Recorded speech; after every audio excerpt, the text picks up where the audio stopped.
Good morning, wrestling fans, and welcome to PWR. Today, it's the man they call Meathead, along with Linda Kay and Matthew Thomas. Linda, where the hell are you?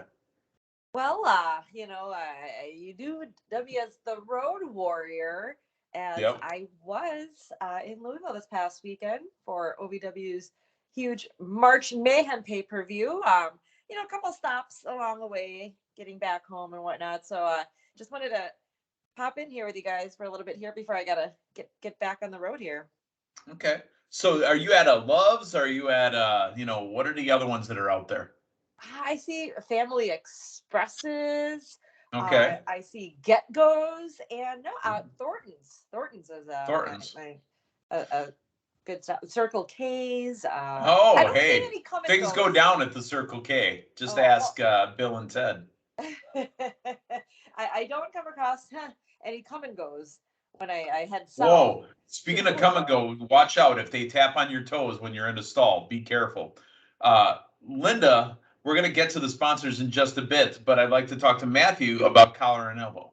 Oh yeah, if you would like some fancy clothing, point your internet browser over to collarandelbowbrand.com, and once you get a bunch of stuff in your virtual cart, enter promo code LindaK, LINDAKAY. That'll save you 10% that you can use on other collar and elbow merchandise, or you can use it a come and go if you'd like. However, what you're Oh, looking for at come and go is air. What I do like about the come and go establishments, at least as of a couple of years ago, the last time I was at a come and go, their air is free. Unlike all these other places now that want you to put a frickin' debit card to put air in your tire. No, you want to keep somebody coming back to your establishment, free air. Mm-hmm. Linda, I was counting how many times he could say come and go in there, and then he said come right at the end. To be honest, what keeps me coming back, I would rather go to a come and cuddle. That's where I'd prefer to go to. But Linda, not only do we have collar and elbow, who else sponsors the program? That would be ProWrestlingInsurance.com. Go ahead and go to ProWrestlingInsurance.com or the ProWrestlingInsurance.com socials and chat with our great friend Chris. Chris can tell you all about how you can make sure you are covered and how you can get paid if you get hurt.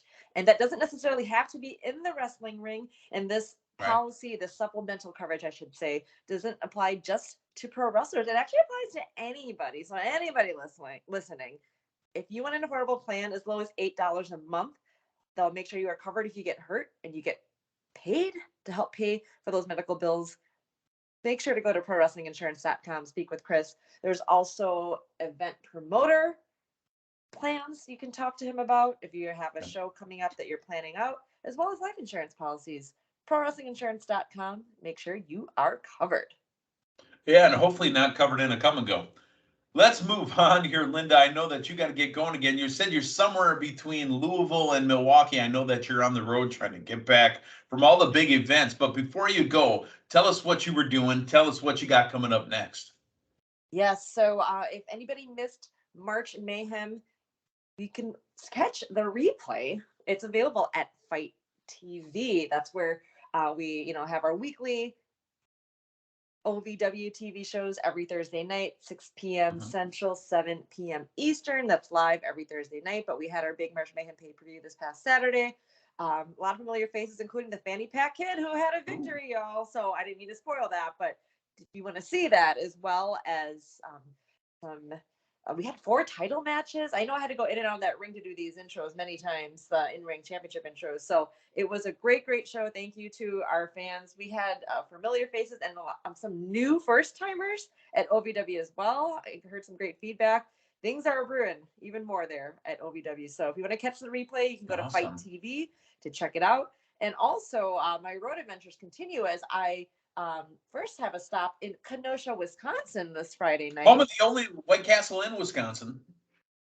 It is the only one. Wow, I passed The a only few White on Castle my in treks back Wisconsin, from the man. south, but yes.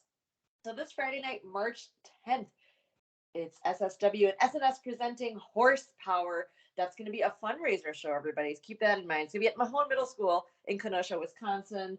I believe it's 7:30 bell, but we have familiar faces from GLCW there. I'll be ring announcing, and we're going to get a match from with EC3 versus Kenosha's own Jordan Cross. So that should be a huge match there as well. Tickets are available at snssupershow.com, otherwise available at the door. And then I'm going to continue my trek up north now to North Central Wisconsin, because this Saturday night we've got a GLCW show.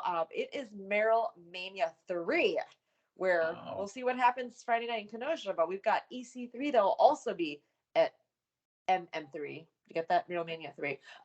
But also some other familiar faces as always with GLCW. We love making that trek up there. The fans in Merrill are awesome. I'll be ring announcing. Tickets for that are available at Eventbrite, actually. So if you search Merrill Mania 3, otherwise it will take place at the Lincoln County Fairgrounds. You are up there in Merrill, Wisconsin. So continuing on the road here, it's doing my thing, y'all. We're on the road to Merrill Mania is where we're on the road to. So Linda, get on the road back to Milwaukee again. You know, I know that you're living the dream down there when you've got all these White Castles just everywhere, you know, whenever you want to stop. But, you know, appreciate that there's only one in Wisconsin, the man they call Meathead, making his yearly trek down to the Castle of White. So enjoy yourself. Linda, I know you're going to drop off again. Be careful while you're at Thornton's there. If they tap on your toe twice, run. Got it. Noted. All right, y'all. Well, appreciate it. Have fun discussing that pay-per-view last night. We had another big pay-per-view, AEW. So, all right, I'll hop off, y'all. Right. Talk to y'all next week. Bye, everyone. Bye-bye. Bye, Linda. Thanks for checking in with us. And Matthew, I know that you've been to a bunch of Thorntons and Loves. And have you ever run into Seabass? I think I saw Seabass once in either a Sheetz or a Wawa. Seabass was supposed to meet you right there and go ahead and check in with you. All right, Matthew, let's get right to it. We've got pay-per-view results. We've got some news from the WWE. We're going to do AEW first, everything AEW, then we'll get over into WWE news. Plus tonight, you know, John Cena going to be on Raw as well. And really, to be honest, it's probably the kickoff between Austin Theory and John Cena, the program heading towards WrestleMania. But first, let's get into AEW Revolution results. Matthew, you said you watched. You were having a little technical difficulty at the beginning of the pay-per-view. You found out that it was user error. So, well, not technically. Okay.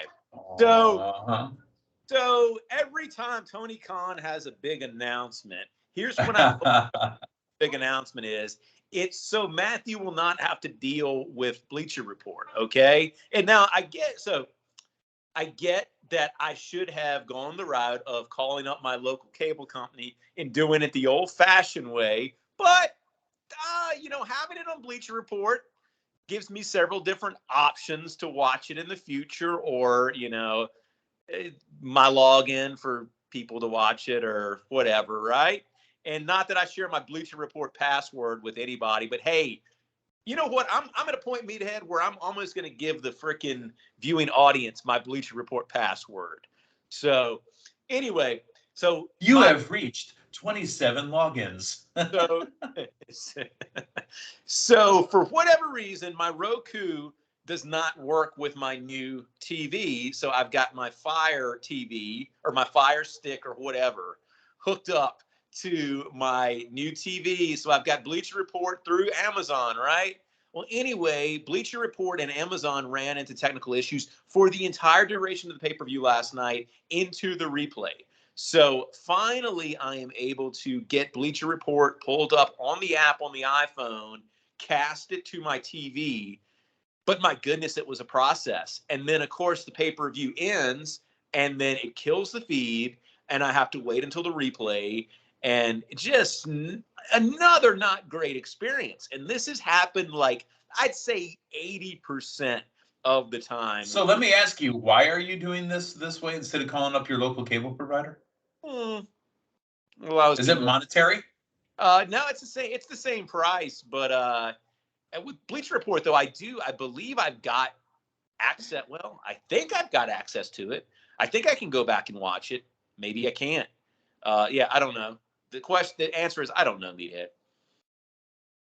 Not to say that I'm advertising for the cable company like you did for iPhone and Apple there, but it is just the easiest way to view it. And the replays are already all there to begin with. And if you record it, you have it forever. No, I'll advertise for the cable companies, no matter what cable company you have.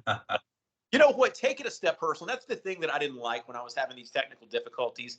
I had somebody, because I was in such a not great state last night when I was trying to figure this out. I had somebody trying to contact Bleacher Report for me, and it's a freaking text thing. It might be artificial intelligence. Who knows at this point, right? But, I advise you to order it from your cable company, and not just that, pick up your phone and be like, I would like to speak to a live human and say, good sir or good ma'am, I would like to purchase this upcoming event. Do it like a week ahead of time. You know what?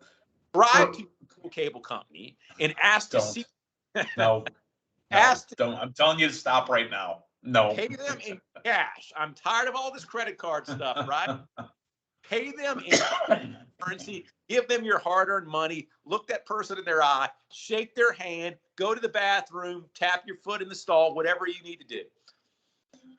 So all these years of people just ragging on the cable companies, right? So we've been sitting here waiting for you to have those technical difficulties with your Bleacher Reports. We're just sitting here waiting. We're ready for you to call us. Call your local cable provider right now. Why don't you go watch it at Closed Circuit TV?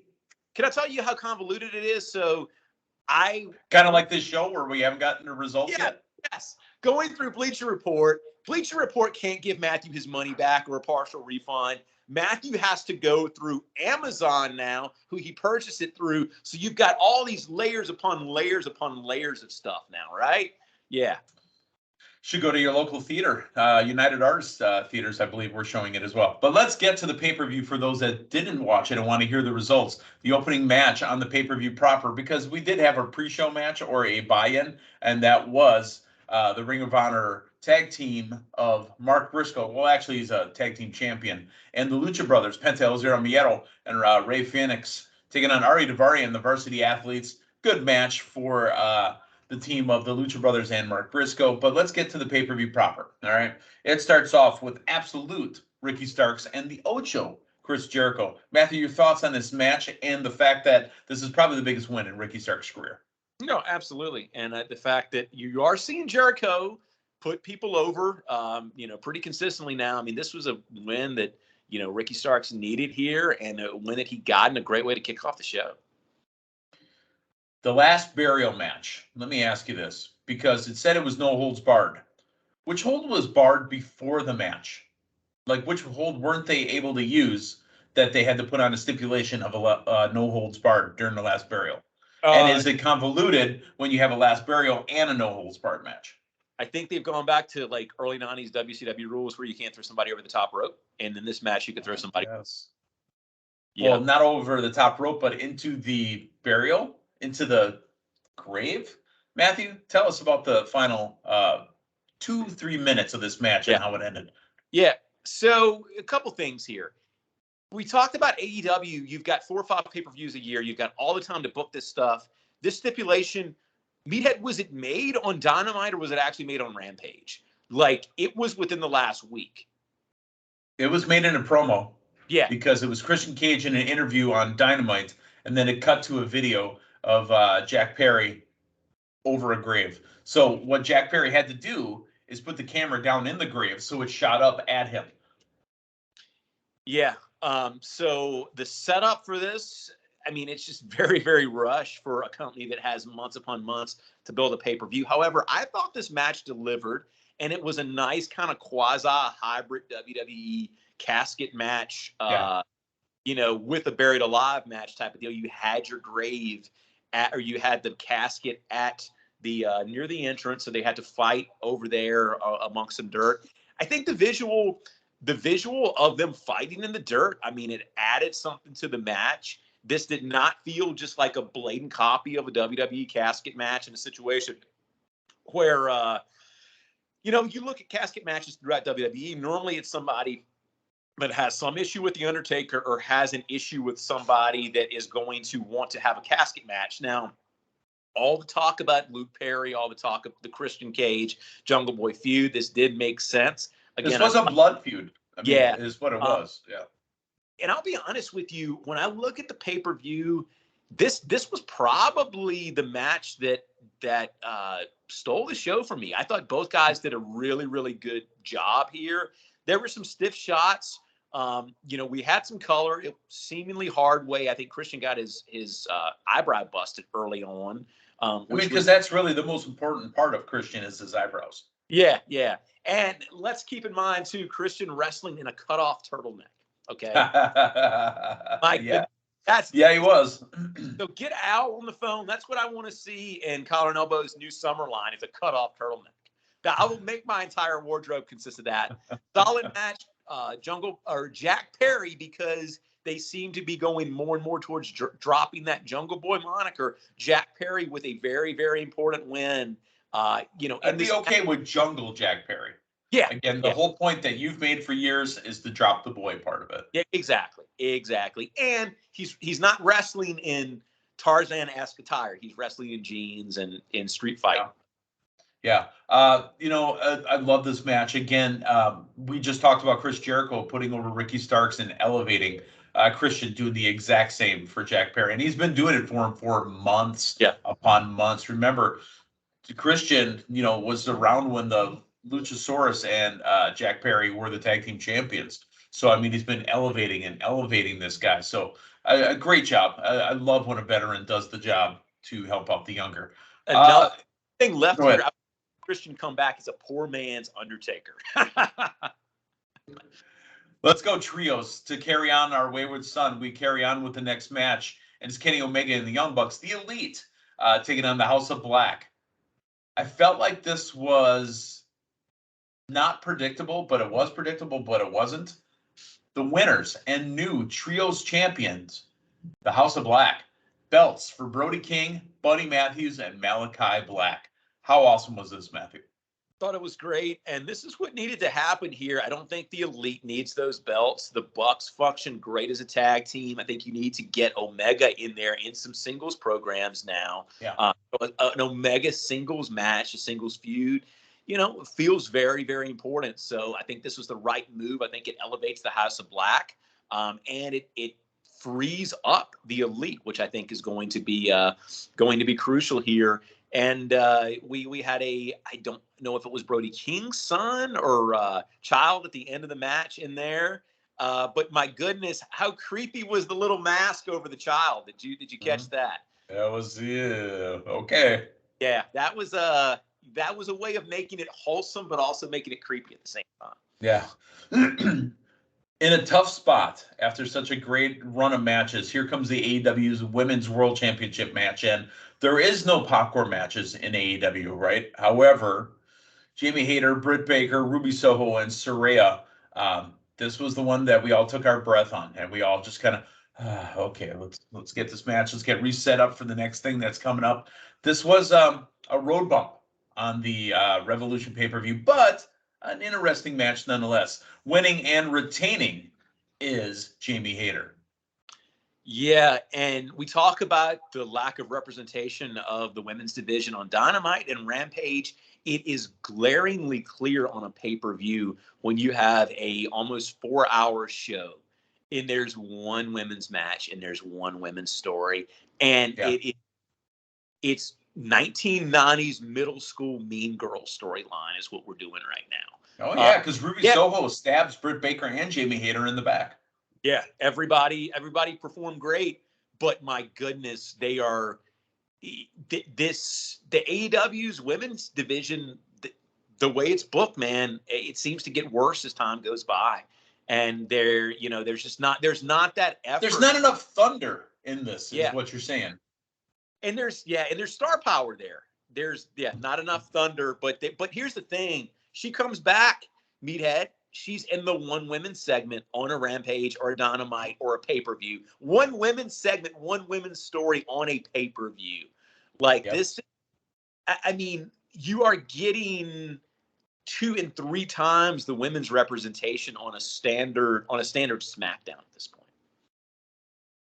We needed that breather because coming up next in San Francisco is a Texas Death Match. It's Jon Moxley and Hangman Adam Page. Do you remember the whole issue in September with CM Punk, the Elite, Larry the Dog, Punk's friend who was an agent who got let go as well? At that point, Jon Moxley was supposed to go on vacation. Moxley has been working and bleeding and gigging and doing all this other stuff for the last 9 months. Matthew Thomas, is this the end? Has he finally earned his vacation? I think so. I think he earned it a long, long time ago. Listen, Moxley put AEW on his back for an extended period of time and got AEW through a period where a lot of people thought the wheels were coming off. And I think that Moxley, throughout the stuff that we have critiqued, in a lot of ways has been that face of AEW. It's a very bloody face. Well, I mean, it's because the guy carries forks in his boot. Yeah. But yeah, and I mean, it's just, this was very, very predictable. And, Moxley's going to, bleed a gusher every time he's in the ring. I felt kind of bad that Hangman was involved in this, to be honest with you. Like, right. I'm almost to a point where I'm expecting Moxley just to, cut himself in whatever match he has. But when I see somebody else involved in this forks and barbed wire and this stuff, man, it just it pulls them down, honestly. But yeah, there's people that like this as well. Yeah, and it's like I draw a very, very hard line in a wrestling match with stabbing. Okay, and that's what we got with the fork. It's like, right. All right, you can cut yourself for effect. You can get busted open hard way like Christian, but I mean, we basically, when you introduce a fork, right, and this is a violent physical assault at this point, right? Right. And for a mainstream non-deathmatch company to be featuring this, yeah. Well, this was a Texas deathmatch. Yeah, so. Yeah. That being said, let this be the button on that conversation, is what I'm hoping. Yeah, yeah. I mean, there was more psychology in this match than I expected for. Right. So they did a good job putting this match together. But my goodness, just a couple times during this, I can't believe I'm watching this. Yeah, and there was people actually, eating a meal, probably watching this. So let's go into hot dog. Let's go into because Dave & Buster's, I thought, was an official sponsor as well of AEW. Let's go into another match that had a really tough spot, following up that. And so the pacing and the placing of these matches, you had, the great match with the Trios Championship into the women's. Then you had the Texas Death Match. Now we got the TNT Championship match. King of Television, Samoa Joe, and Wardlow. I'm a little surprised that Wardlow won this. Because we had Hobbs waiting in the wings, right? I thought a Hobbs and Taz match was good, but you know what? I'll take Hobbs and Wardlow too. The winner of the match and new TNT champion, Wardlow. Big win for Wardlow, and that's one theme that kind of runs across this show is big decisive wins for a lot of AEW talent. I mean, we go to the previous match where Paige made Moxley tap out, which is a big win. And then here, we have Wardlow. What's his name? Wardlow. Yeah. That tag team. Yeah. Putting Joe to sleep. So no dusty finishes here, man. This was a freaking decisive show. And Powerhouse Hobbs waiting on Dynamite Wednesday night for Wardlow. They'll be going head-to-head for the TNT Championship. AEW World Tag Team Championship match. It was a four-way. It was the Ass Boys. The Ass Boys. Austin and Colton Gunn. The Acclaimed. Anthony Bowens and Max Caster with Daddy Ass. Jay Lethal and Jeff Jarrett, the last outlaw, with Sanjay Dutt and Satnam Singh. How many people can you fit into this match? Here comes Danhausen and freshly squeezed Orange Cassidy. So it's a four corners match for the tag team championships. You know what? A lot of great spots all throughout the match. The winners and still champions, the Guns, they overcome the odds, retain. But after they get done getting interviewed by Renee Paquette, saying they've beat everybody, Matthew, who shows up? That's going to be FTR. And I pulled back because I thought I was wearing an FTR shirt, but it's actually a Hart family shirt. So it's not there you go. Not FTR. Close enough. Yeah, but no. And so finally, I hope we get some FTR tag team, AEW tag team. I don't know. Don't their contracts expire in a couple months? Maybe we get an old WWE Punk storyline where they win the title and they and then they put the titles in the fridge. I got it. Exactly. So at least they can have fun with it. And it's kind of welcome to see FTR not out carrying around every single belt, And just and if we free the Bucks up with them losing the trios title, we can have some Bucks FTR action. There's a lot of good things you can do with the tag team division now. All right, main event time. There's a lot we got to do here, a lot to unpack.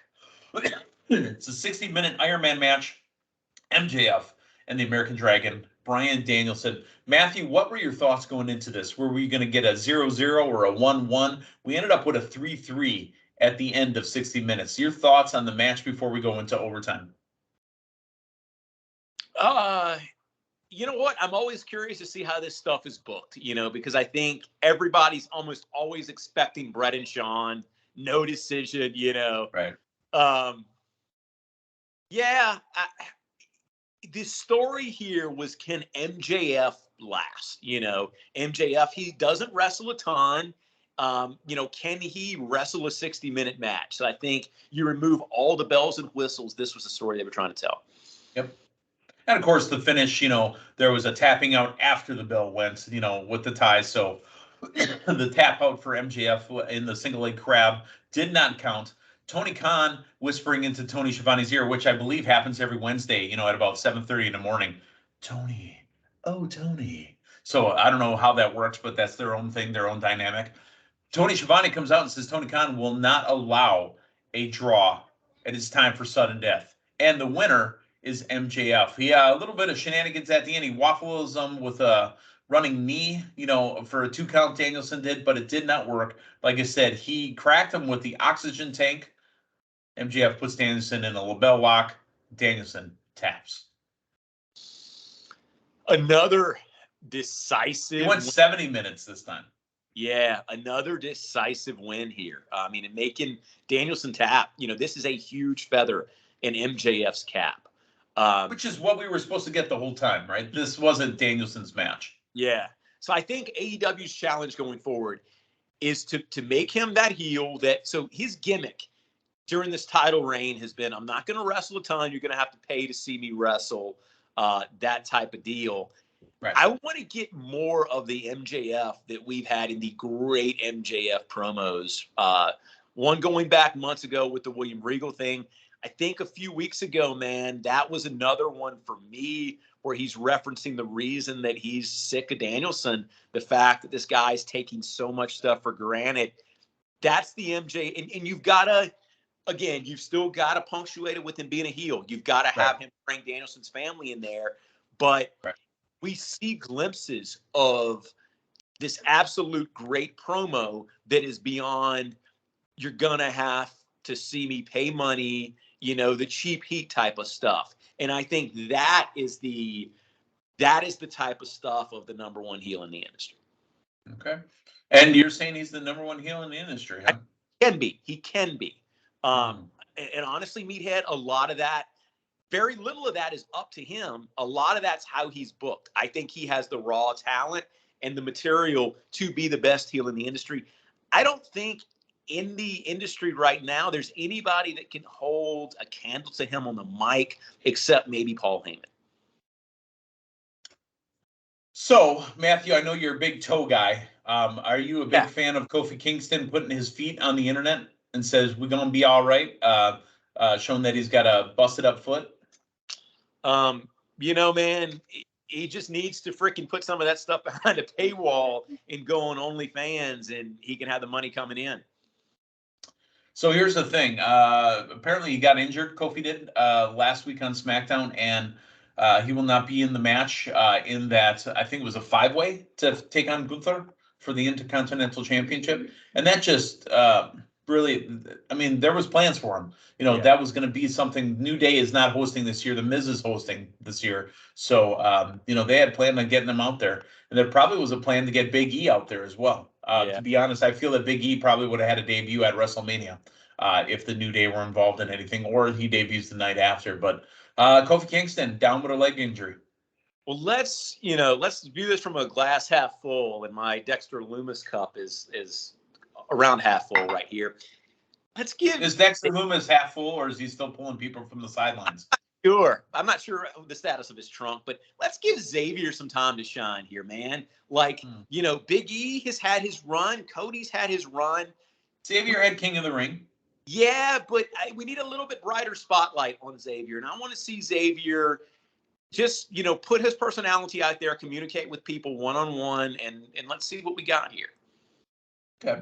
Let's talk about SmackDown from last Friday and Sami Zayn continuing to really be the top face on that show. I mean, he comes in the black hoodie, runs in, and he's in the main event storyline and exposing more cracks in the Bloodline story. I love how they're not bringing Kevin Owens for everything. Every week he's part of it. Kevin Owens will eventually come back in, and he will join Sami Zayn, and they're going for the tag team titles. What's going to happen, and we'll get to Raw in just a bit, but what's going to happen is eventually the tag teams, the Usos, Jimmy and Jay, are going to have to align themselves together and go after Sami and Kevin. So I know we've kind of got a different people in charge in WWE now, but I think they have learned from some maybe hotshot storylines in the past, i.e. Kofi Mania, other examples where, they've gotten somebody hot and then there's not a ton of follow through. In retrospect, great move by having Kofi not win either of the titles at Elimination Chamber and really continuing to feature Sami, as this main event talent. Because you go back to the traditional WWE booking, okay, so Sami doesn't win the title. Sami goes down the card, man. Sami's not headlining, not main eventing SmackDowns or Raws, and that hasn't happened. So Sami, I think, is as hot as ever.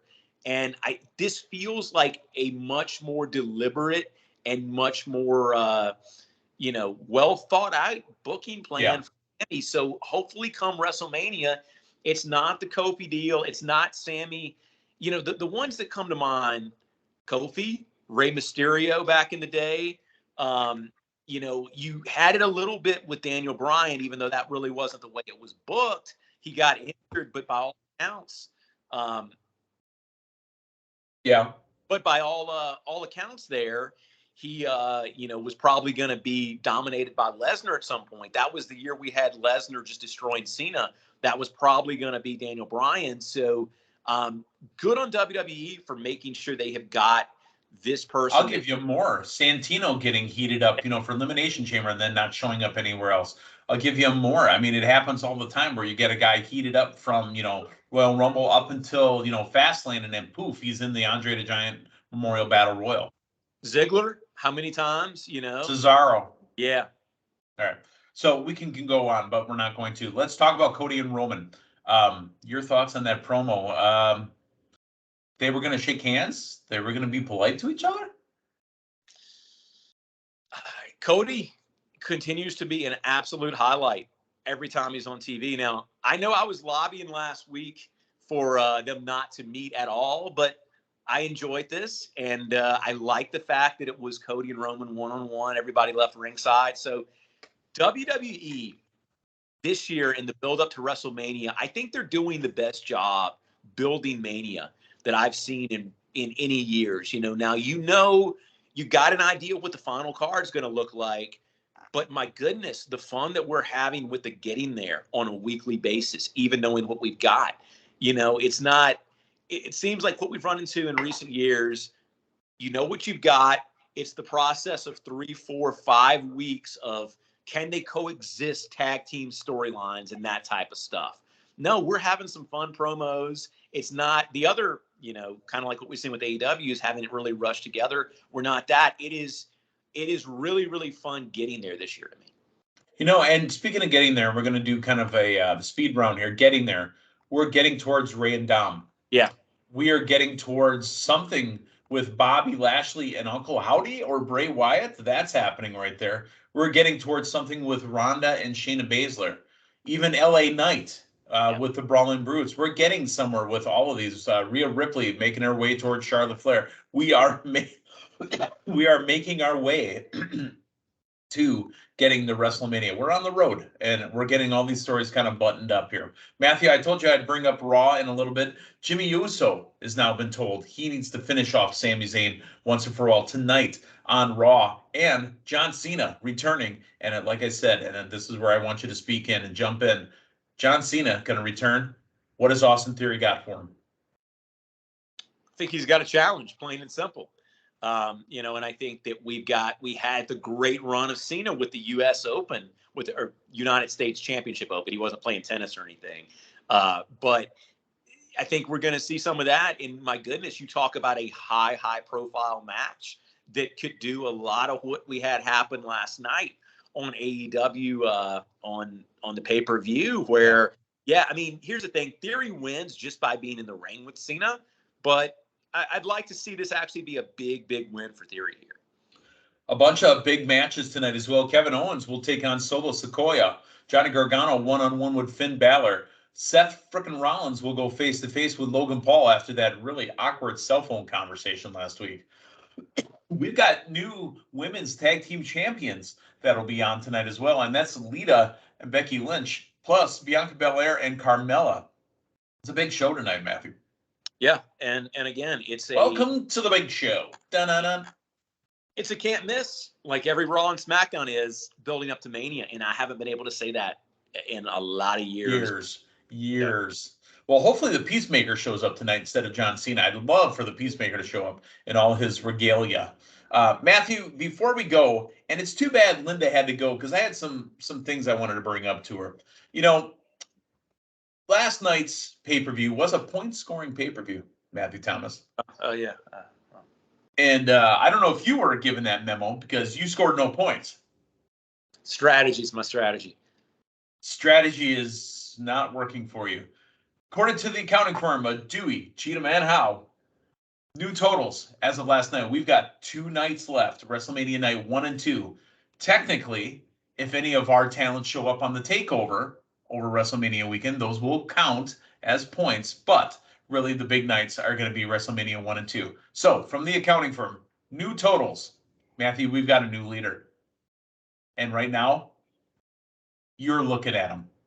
It's not you. You're not looking at you. You're looking at me. The man they call Meathead now leads with 4,025 points. Linda Kay in second place at 3,760. And Matthew, you're somewhere in the back there with 3,265. Matthew, you're approximately 700 plus points away. Do you feel that you're going to score 700 plus counteract whatever points I score? So many title wins happening in WrestleMania for me. There's going to be surprise returns of people winning title. So RK Bro, The Rock's coming back. He's winning a title too. He's going to be 24/7 champ. They're gonna create titles just for The Rock. 440 points from the man they call Meathead at Revolution. Linda Kay with Chris Jericho getting her 80, and Matthew Thomas, you had a big fat 0. Can I go down this real quick? Yeah. 1, 2, 3, 4 zeros this season for you, Matthew Thomas. You scored 0 at NXT In Your House Takeover, 0 at the Forbidden Door, 0 at Full Gear, and 0 at Revolution. I was in school. Linda Kay scoring 0 at the In Your House Takeover. And Meathead scores every week. Even at that In Your House Takeover on June 4th of 2022, I got 40 points. It's all about the transactions. The biggest scorer so far this year, I believe there was an 800-point night. Linda Kay at WWE Clash / AEW All Out scored 805 points over that weekend. You scored 575, but honestly, Matthew Thomas, we're going to have to talk strategy for you next year. You might have to go get a coach, maybe a manager, maybe a valet or something to help you with your points. That's not a bad idea. You know what? I need a whole team around me. You need a team because, trust me, what you're doing is not working. Not working. Well, you know what the glass half full part of this equation might be somebody's getting the first pick in the 2023-2024 draft. Possibly. But then you have to pick 8 other times, and then that's where things go to hell for you. The Rock is going to be number 1. Folks, that is our week. For Linda Kay, somewhere between Louisville and Milwaukee. For Matthew Thomas, stuck somewhere around the Rocky Mountains, nowhere near Red Rocks right now, because I would love to go back there and go see another show on the Manly Call Media. Thanks for stopping by. We'll talk to you guys next week. So long, everyone.